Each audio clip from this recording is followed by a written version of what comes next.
เมื่อเข้าประตูมาก็จะพบกับพระธาตุฉิมมาที่เห็นอยู่หั่นก็แม่นศาลาเพิ่นกำลังมีการก่อสร้างใหม่แล้วก็ทางข้างๆนี้ก็จะเป็นหอญาญาอันนี้จะเป็นหอญาญา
โดย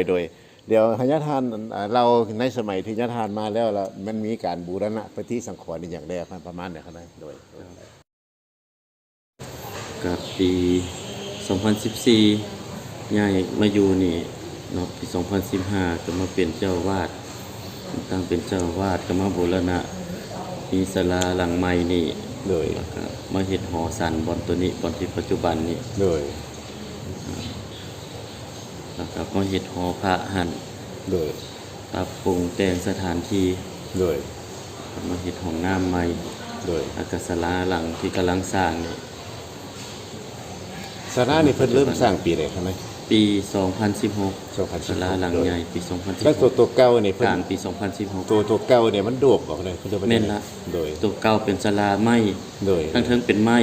ปูนผสมไม้พื้นปูไม้โดยปวกขึ้นหลายโดย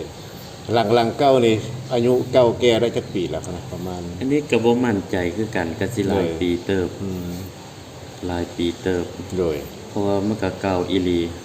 เพิ่นก็บ่ได้เขียนพศเมียนว่าใดก็เลยบ่ฮู้จักว่าเพิ่นสร้างปีพศใดสำเร็จปีเท่าใดและสิ่งที่เก่าที่สุดในวัดนี่มันมีสิ่งปลูกสร้างอะไรได้ครับปลูกสร้างขึ้นมาใหม่บ่หรือว่าตกเก่าที่สุดในวัดนี่ครับก็สิมีศาลาหลังเก่ากับกุฏิไม้หลังเก่าโดยก็ว่าอย่างนี้มากแล้วนะครับแม่นละมากหมดแล้วตัวเก่าโดยพระธาตุฉิมมานี่ก็สร้างขึ้นใหม่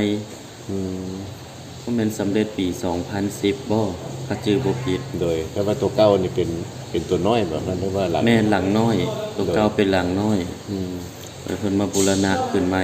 โดยครับแล้วสิ่งที่ญาติทานมาอยู่แล้วปฏิสังขรณ์ตือบีนมีอันไหนตือบีนได้บ่ครับก็มีที่เห็นนี่แหละโดย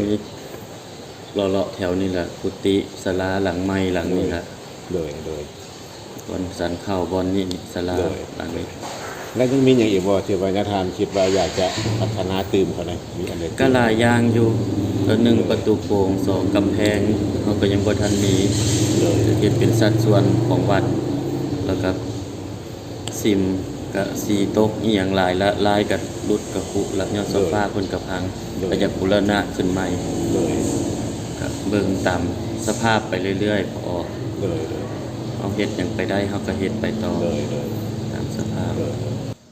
ก็ฝากศรัทธาเนาะพี่น้องเฮาผู้ใดอยากผู้ใจบุญใจกุศลทุกท่านนั่นแหละได้รับชมรับฟังรายการเพิ่นก็ดีเนาะก็อยากมีส่วนร่วมในการเฮ็ดบุญเฮ็ดทานก็เฮียนเชิญเจริญพรได้เนาะเพราะว่ากำลังสร้างสาพัฒนาบูรณะ เลย จังใดศาสนาเฮาวัดวาสิเจริญรุ่งเรืองก็อาศัยศรัทธาญาติโยม เลย เป็นผู้ซอยอุปถัมภ์ค้ำสู่พุทธศาสนา เลย ฝากบุญฝากกุศลเนาะไว้นำทุกท่านทุกคน เลย